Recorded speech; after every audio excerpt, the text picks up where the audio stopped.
चल रही है, जो देश की आंतरिक सुरक्षा और ताने बाने को ध्वस्त करने के लिए किसी भी कीमत तक जाकर कमर कसे हुए दिखाई पड़ती है, उसकी एक वानगी जो कई बार आप पश्चिम बंगाल में देख चुके हैं, आज न्यायालय द्वारा गठित एसआईटी की रिपोर्ट आने के बाद पश्चिम बंगाल की तृणमूल कांग्रेस सरकार की हिंदू विरोधी निर्ममता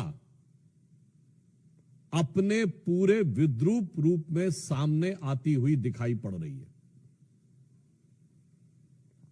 इस एसआईटी का गठन न्यायालय के आदेश पर हुआ था, जिसमें 3 लोग सदस्य थे, एक registrar law national human right commission के थे और 2 सदस्य पश्चिम बंगाल की न्यायिक सेवा के थे, अर्थात एक मानवाधिकार आयोग से सदस्य थे और 2 पश्चिम बंगाल की न्यायिक सेवा वेस्ट बंगाल लीगल सर्विसेज थे। और उन्होंने 11 अप्रैल 2025 फ्राइडे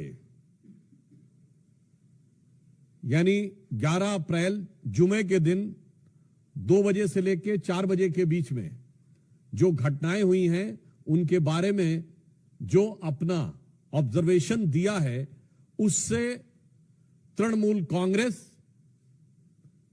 इंडी गठबंधन और ये सेक्युलरिज्म के सो कॉल्ड सेल्फ चैंपियंस का नकाब पूरी तरीके से उतर गया है। पहली बात, बहुत आश्चर्य और दुख की बात है कि जो लोग ये कहते थे कि पाकिस्तान से युद्ध करने की क्या जरूरत है, सिर्फ आतंकियों के ऊपर कार्रवाई हो, जबकि हमारी सरकार ने आतंकियों पर ही कार्रवाई की, उनमें से एक ने भी नहीं बोला कि पश्चिम बंगाल के मुर्शिदाबाद में किसी भी विषय को लेकर आपको आपत्ति है तो हिंदुओं के ऊपर हिंसा करने की क्या जरूरत है। हरगोविंद दास और चंदन दास पिता पुत्र की मृत्यु पर किसी ने एक शब्द भी नहीं बोला। वही लोग अचानक ऑपरेशन सिंदूर के बाद पाकिस्तान के प्रति सहानुभूति दिखाते हुए नजर आने लगे। इसमें जो फाइंडिंग्स आई हैं, पहला पॉइंट जो तृणमूल कांग्रेस ने यह प्रचार करने का, भ्रम पैदा करने का प्रयास किया था कि इसमें बाहर के लोग शामिल थे। उनके कुछ सांसदों ने दूसरे राज्यों के लोगों का नाम लिया था, विशेषकर उत्तर प्रदेश बिहार का नाम लिया था, जो सरासर अनुचित है। परंतु इस फाइंडिंग में बहुत साफ साफ तौर पर तृणमूल कांग्रेस के नेता और एमएलए का नाम भी सामने आया है और इसमें कहा गया है कि उनके 11 अप्रैल को, मैं इसको एज इट इज रीड करना चाहता हूं, all the attacks were carried out on the Friday 11th of April from 2 PM onwards under the instructions of local councillor Mehboob Alam and police and administration done nothing। तो ममता जी, ये तो आपकी party के बहुत महबूब नजर आ रहे हैं, आपकी पार्टी के बड़े प्रिय नजर आ रहे हैं। ये बात अब फाइंडिंग्स में बिल्कुल साफ हो गई। दूसरा विषय यह आया कि एक कुल मिलाकर इसमें बताया गया कि total of 113 houses were damaged and they even fled to Malda. जो ये कहने का प्रयास किया गया था कुछ नेताओं के द्वारा कि ऐसा तो कुछ खास हुआ ही नहीं, कोई महत्वपूर्ण, कोई ऐसी उल्लेखनीय घटना नहीं हुई, ये बात बिल्कुल साफ सामने आई कि 113 जो हाउसेस थे वो पूरी तरीके से विध्वंस हुआ और लोगों को वहां से पलायन करने पर बाध्य होना पड़ा।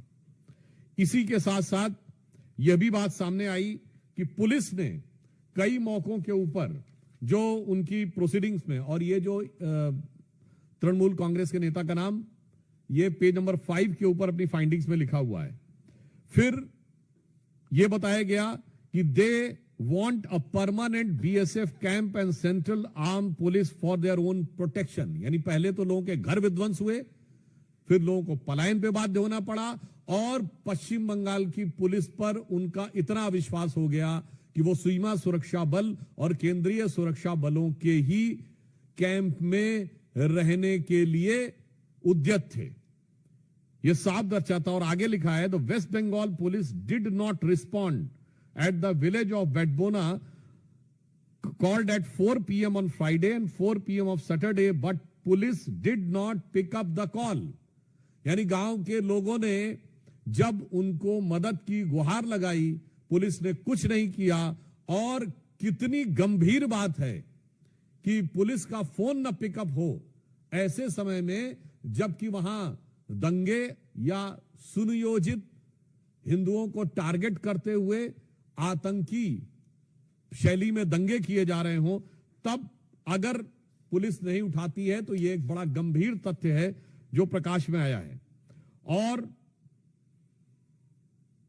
यह भी बात सामने आई है कि residents of Samserganj, Hijaltala, Shulutala, Digri, they came masking up their faces.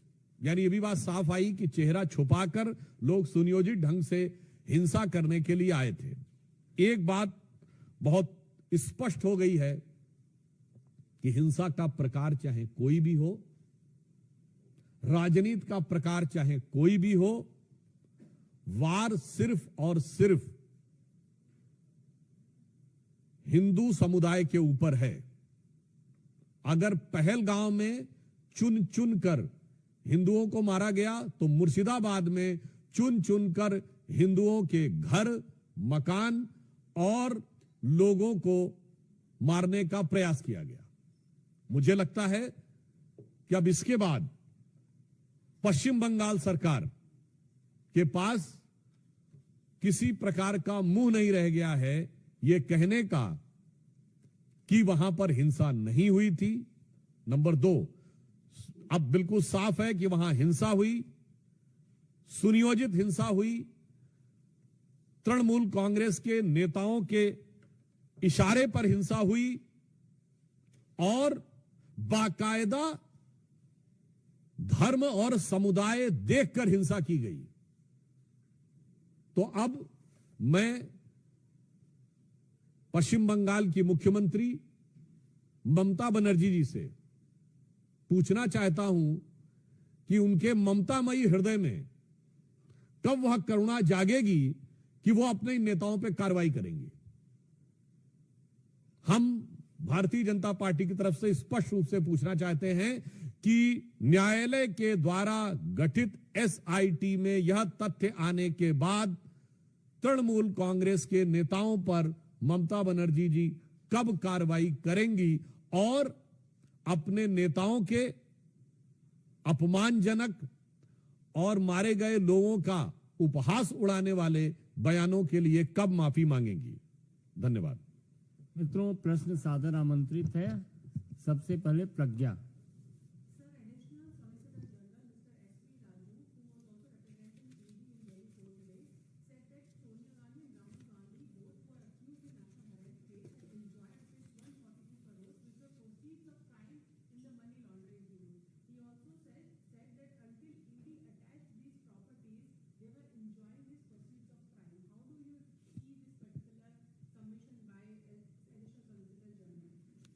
देखिए, this National Herald case has been a very peculiar case in the entire Indian history. Number one, it started in October 2013 by a PIL filed in Delhi High Court, much before Modi government came into power. Second, this is the only case in which Sri Rahul Gandhi ji and Srimati Sonia Gandhi ji has to take the bail. In the recent findings of ED, they have mentioned there is around 142 crore rupees related to proceeds of crime. अब proceed of crime से अगर पैसा आया है तो use किसने किया है, तो इसके बारे में जो इंडिकेशन दिया गया है कि यह सिर्फ प्रॉपर्टी ऑब्टेन करने के लिए नहीं बल्कि अदर रिलेटेड चीजों के लिए भी प्रयोग किया गया है। अदर रिलेटेड चीजें क्या हैं, यह अपने आप में बहुत गंभीर विषय है। नेशनल हेराल्ड का केस एक और दृष्टि से भारत के इतिहास का बहुत विचित्र केस है कि एक कंपनी जिसके पास हजारों करोड़ की प्रॉपर्टी है वो 90 करोड़ के कर्जे में बिक जाती है। चौथी दृष्टि से एक और यूनिक केस है कि ये बिकती क्या है कि खरीदने वाला और बेचने वाला दोनों एक ही होते हैं। ऐसा क्रय विक्रय आपको भारत के इतिहास में कभी देखने को नहीं मिलेगा। सामान्यतः भ्रष्टाचार में देने वाला कोई और होता, लेने वाला कोई और होता है। यहां पर देने और लेने वाले दोनों एक ही हैं। इसलिए जो ईडी ने फाइंडिंग की है, इसमें एक और बिंदु समझिए। कांग्रेस पार्टी ये कहती है नेशनल हेराल्ड बंद हो गया। 67 साल के शासनकाल में, जो हमारी सरकार आने से पहले था, 60 साल कांग्रेस या उसकी समर्थक सरकारों का शासन रहा। 55-56 साल सीधे कांग्रेस का शासन रहा। अगर उसमें कांग्रेस के अनुसार जो क्लेम है कि स्वतंत्रता संग्राम सेनानियों का यह अखबार जो पंडित जवाहरलाल नेहरू जी के द्वारा चलाया गया था, स्थापित किया गया था, और जो 3 भाषाओं में निकलता था, नेशनल हेराल्ड इंग्लिश में, नवजीवन हिंदी में और कौमी आवाज उर्दू में, इसका मतलब उसका कोई खरीदारी नहीं था। यानी कांग्रेस के कार्यकर्ता भी उसे खरीदने को तैयार नहीं थे। कांग्रेस ने अपने कार्यकर्ताओं की जितनी संख्या बताई है, उतने भी लोग अगर खरीदते तो ये तीनों बिकने के कगार पे नहीं आते। तो नेशनल हेराल्ड और नवजीवन तो छोड़िए, जो नवजीवन नहीं दे पाए, कौम ने भी कौमी आवाज नहीं सुनी। अगला पॉइंट इसमें और भी महत्वपूर्ण यह हो जाता है कि यह भारत के इतिहास का इकलौता मौका है जब सरकारी संपत्तियों पे, पब्लिक संपत्ति पे भ्रष्टाचार होता था। यहां किसी पार्टी ने अपनी ही संपत्ति के ऊपर डाका डाल दिया। मतलब एक कहावत होती है कि अपने घर में कोई चोरी नहीं करता, अपने घर में कोई डाका नहीं डालता।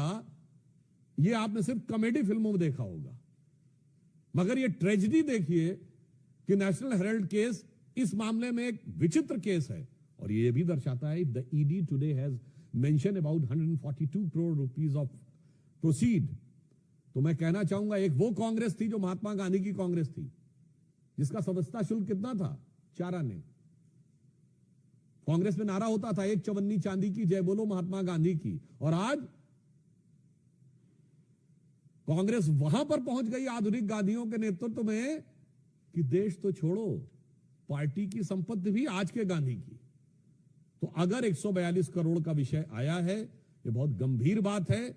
यह कांग्रेस पे सिर्फ कानूनी नहीं,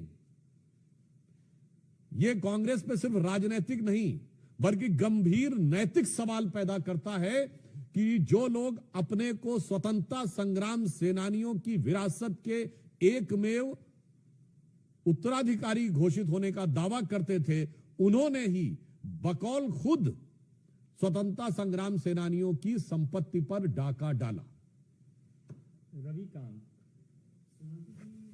पाकिस्तान को बेनकाब करने के लिए जो भारत सरकार का प्रतिनिधि मतलब अलग अलग देशों में जा रहा है, उस पर भी कांग्रेस पार्टी ने सवाल खड़े किए हैं। जयराम रमेश कह रहे हैं कि जो कवायद है ये सिर्फ ध्यान डाइवर्ट करने के लिए भारत सरकार की PR एक्सरसाइज है। देखिए, हम ये बात भली भांति समझ सकते हैं।